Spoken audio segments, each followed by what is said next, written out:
महानगरपालिका सार्वत्रिक निवडणूक 2026 प्रभाग क्रमांक 7 येथील राष्ट्रवादी काँग्रेस पक्षाचे अधिकृत उमेदवार पायल मस्के, अजय सपकाळ, संतोष निकम यांचा आज प्रभाग क्रमांक 7 येथे भव्य दिव्य शक्ती प्रदर्शन करण्यात आले। प्रभागातील नागरिकांनी या प्रचार रॅलीत मोठा पाठिंबा दर्शविला। संतोष निकम यांनी प्रसार माध्यमांशी बोलताना सांगितले की विभागांमध्ये पार्किंग व्यवस्था त्याचबरोबर आरोग्य व्यवस्था हा मोठा प्रश्न असून निवडून आल्यानंतर पहिल्या 100 दिवसांमध्ये यावर काम करेल। त्याचबरोबर पायल मस्के यांनी युवकांना रोजगार त्याचबरोबर कचरा वेचक महिलांच्या घरातील मुलांना शिक्षण आरोग्य अशा गंभीर विषयांवर आल्यानंतर पहिल्या 100 दिवसांमध्ये काम करेल। आणि अजय सपकाळ यांनी बोलताना सांगितले की विभागांमध्ये 5000 घर आहेत आणि प्रत्येकी घरांमध्ये गाड्या असल्यामुळे पार्किंग व्यवस्था नसून पार्किंग व्यवस्था करेल। त्याचबरोबर रॅलीला आलेल्या नागरिकांनी आपले विचार प्रसार माध्यमांसमोर मांडले। Hello hello mike check hello आम्ही अनेकवेळी पाडावाटी करतोय, तर नागरिकांचा उत्स्फूर्त प्रतिसाद आहे, तर नक्कीच बदल घडणार। आपण पाहिलं तर या विभागात एकच वादा होतो, पण यावेळी एकच राष्ट्रवादीचे अजितदादा एकच वादा। आपण पाहिलं तर या विभागामध्ये काल देखील काँग्रेसची सभा झाली। काँग्रेसच्या सभेमध्ये असं सांगितलं गेलं की आमच्याकडनं विक्रांत चव्हाण साहेब त्यांना यावेळी सभा घेण्याचं कारण काय? त्यांना कुठेतरी वाटले की आपण स्पष्ट आहे। त्यांनी भाषणामध्ये सांगितले आणि की या बिल्डिंग मी बांधली, म्हणजे पुनर्बांधणी केली। अहो बिल्डिंग बांधलात, पण त्या लोकांची घरं नावर केलात का? काल ते बोले आमचे 4 नगरसेवक निवडून आम्ही टॉयलेट बांधतो, अजून आपण टॉयलेटमध्येच अडकलोय। चंद्रावरती लोक बोलती तो विकास कामावर बोला, टॉयलेटमध्ये काय कुठून बसलाय? जे काय असेल ते असेल, 16 तारखेला जे काय होईल त्याच्या आमच्याकडनं विकास कामांची जोरदार कामं करण्यात येतील। तुमचं विजन काय असेल? प्रभाग क्रमांक 7 साठी तुमचं विजन काय असेल? बघा, प्रभाग क्रमांक 7 मध्ये अनेक पार्किंग समस्या आहे, ग्रंथालयाची समस्या आहे, विद्यार्थ्यांसाठी अभ्यासिकेची समस्या आहे। या सर्वांचा म्हणजे आम्ही वचननाम्यामध्ये दिलेले आहे आणि ती कशी पूर्ण होती आणि कोणत्या योजना येतील शासनाच्या माध्यमात ती लोकांपर्यंत कशी पोहोचता येईल याच्यावरती आम्ही नक्कीच भर देणार। नागरिकांनी जर संधी दिली तर सर्वात प्रथम काम या विभागामध्ये कोणतं करणार? सर्वप्रथम म्हणजे आरोग्य केंद्र नाहीये, जे आरोग्य केंद्र बंद पडले। माननीय आनंदीबाई जोशी 8 वर्षाची लोक आरोग्याचा प्रश्न खूपच गंभीर आहे। प्रचाराचा अंतिम टप्पा आहे, मतदारांना काय आव्हान कराल? मतदारांना एवढंच लक्ष सांगतो की तुम्ही जे मतदान करा ते अवश्य करा, बटन दाबताना विचार करा, जेणेकरून तुमच्या 5 वर्षासाठी कोण उभं राहील, किती वेळा येईल, कशी कामं होतील, कामं कशी होणार, कोण करून देतील, एवढं सांगू शकतो।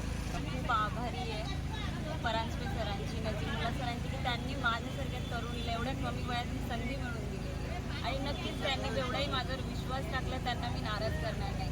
आणि जसं मी एवढे आता दिवस प्रभागात प्रचार वगैरे आम्ही केलाय, तर सगळ्यांचा अनुभवही घेतलाय, सगळ्यांचा रिस्पॉन्सही खूप छान मिळतोय।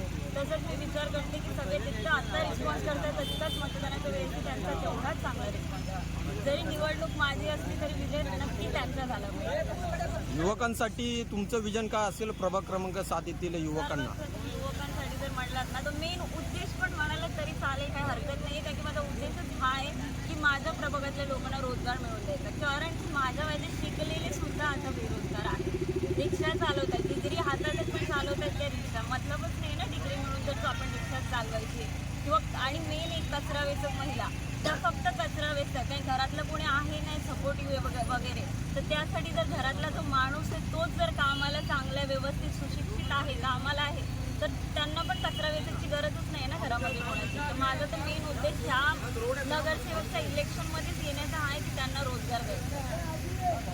तर वर्तमानाचा रखडलेला पुनर्विकास 10-15 वर्षापासून जवळजवळ 40 ते 45 लोक वर्तमानाच्या बाहेर आहेत। घर मिळेल की नाही याची शाश्वती नाही। स्थानिक प्रस्थापित नेत्यांकडे गेल्यानंतर ते देखत त्या लोकांना उलटा प्रश्न विचारतात की बिल्डर शोधताना आमच्याकडे आला होता, एका उत्तरावर त्यांची बोलवण केली जाते। त्यामुळे वर्धनगरच्या आमच्या स्थानिक लोक जी बाहेर गेली आहे त्यांना घर मिळेल ही आशाच राहिलेली नाही आहे। तर माझा निश्चित प्रयत्न राहील की त्या प्रश्न झाले, भले बिल्डर मला भेटायला आला नसेल, पण माझी प्रामाणिक इच्छा आहे की त्या कामात लक्ष घालून लोकांना पुन्हा घरं भेटली पाहिजेत। पार्किंगची समस्या फार मोठी आहे आपल्या प्रभागामध्ये। सुभाषनगर सारखा एक एरिया येतो, ज्या एरियातला आता सध्या काही लोकांचं भाडं थकीत आहे, त्यावरती आपण महानगरपालिकेत किंवा SRA मध्ये काय उपाययोजना राबवाल? निश्चितच मी फक्त वर्तमानापुरतं बोलत नाही, सगळ्या पूर्ण प्रभागापुरतं बोलते आणि प्रत्येक ठिकाणी तीच परिस्थिती आहे। आत्तापर्यंत ज्यांनी निवडून दिलं आहे ती लोक लक्षच देत नाही.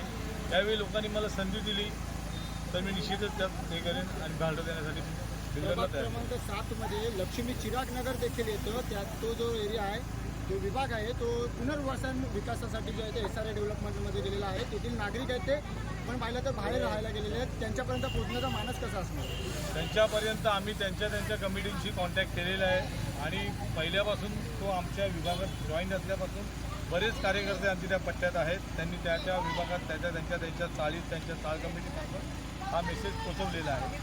आमचा निरोप व्यवस्थित गेला. निवडून दिल्यानंतर सर्वात प्रथम काम कोणतं करणार या विभागात? या विभागात काम करण्याकरता मला ट्रॅफिकवरच काम करावं लागेल. पहिले निवडून आल्यावर पार्किंग तर नाहीच आहे वर्धनगरमध्ये. म्हणजे आज 5,500 घरं निर्माण झाली आहेत. रस्ते तेवढेच 12 फुटाचे आहेत. तीच रस्त्यावर सगळी पार्किंग, मुलांना खेळायची मैदानं नाही आहेत, मैदानात पार्किंग झाली आहेत. तर सगळ्यात लक्ष घालून सगळंच फ्री करून घ्यावं लागेल.